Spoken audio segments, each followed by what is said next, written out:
Kaibigan, ito pakinggan mo. Isa ka ba sa mga naniniwala na upang magkamit ng kapatawaran ng kasalanan, upang maging matuwid sa harapan ng Panginoon, upang magkamit ng kaligtasan ay kailangang sundin ang kautusan o ang paggawa ng mabuti? Kung ganun ang paniniwala mo, mas bagay sa iyo ang video na ito. Sabi sa Roma 6:23, sapagkat ang kabayaran ng kasalanan ay kamatayan. Ang sabi ng Biblia na ang kamatayan daw ang hinihingi na kabayaran ng kasalanan, hindi ang pagsunod sa kautusan o hindi ang paggawa ng mabuti. Ang ating Panginoong Diyos, kung siya ay nagtakda, yun mismo ang kinakailangan niya. Kung sinabi niyang kamatayan ang kabayaran, kailangan kamatayan. Kailangan mayroong mamatay bilang pambayad ng kasalanan. Hindi mo mababago yon. Hindi mabuting gawa ang sinabi niya, kundi kamatayan ang kailangang pambayad sa kasalanan.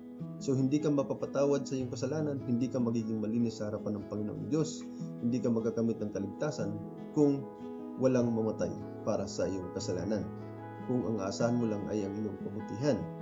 Sa mga gawa 13:39, ang sabi dito, at sa pamamagitan niya, kay Jesus Christ, at sa pamamagitan niya, ang bawat nananampalataya ay inaaring ganap sa lahat ng mga bagay na sa mga ito ay hindi kayo aariing ganap sa pamamagitan ng kautusan ni Moises.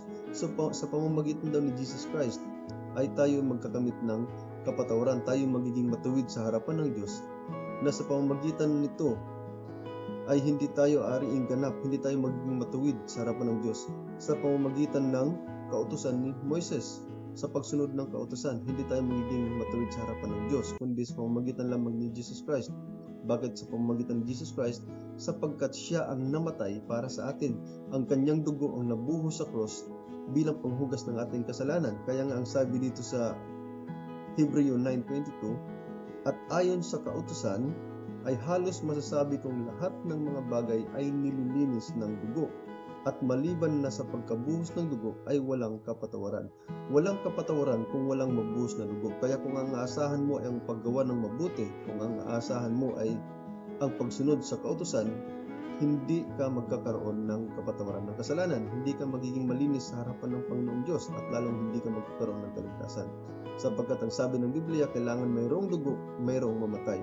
At ang dalawang yun na requirement ay nangyari at ginawa ni Jesus Christ.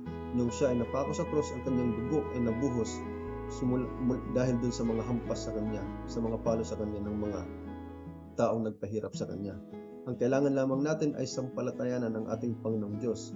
Ang sabi nga sa Romans 3:20, sapagkat sa pamamagitan ng mga gawa ng kautusan ay walang laman na aariing ganap sa pamamagitan niya, sapagkat sa pamamagitan ng kautusan ay ang pagkilala ng kasalanan. So ito pa ang isa na makikita natin, na ang hindi tayo aariing ganap, hindi tayo magiging malinis sa pamamagitan ng kautusan, dahil kung tinitingnan natin ang kautusan ay lalo lang tayong nagiging makasalanan, sapagkat ang kautusan ang nagsasabi sa atin na nagkasala ka, nagkasala ka, nagkasala ka.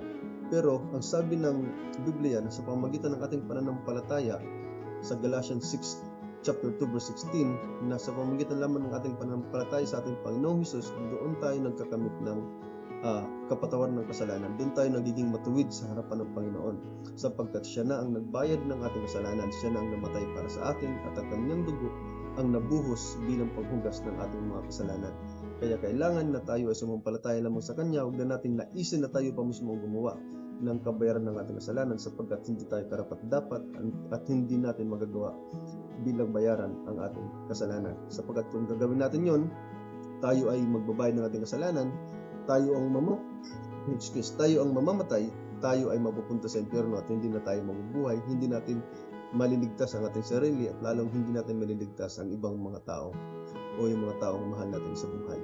So kailangan lamang natin sampalatayanan ang ating Panginoong Hesus, kasi ginawa niya na ang lahat ng kailangan natin upang magkaroon tayo ng kapatawaran ng kasalanan, upang magkaroon tayo ng kaligtasan. Kaya kaibigan, kapatid, kung naniniwala ka na ang iyong mabuting gawa, ang pagsunod sa kautusan ay magpapaglinis ng iyong kasalanan, baguhin mo na yan. Kailangan mo na lang na ang ating Panginoong Hesus ang iyong sampalatayanan. Ingat!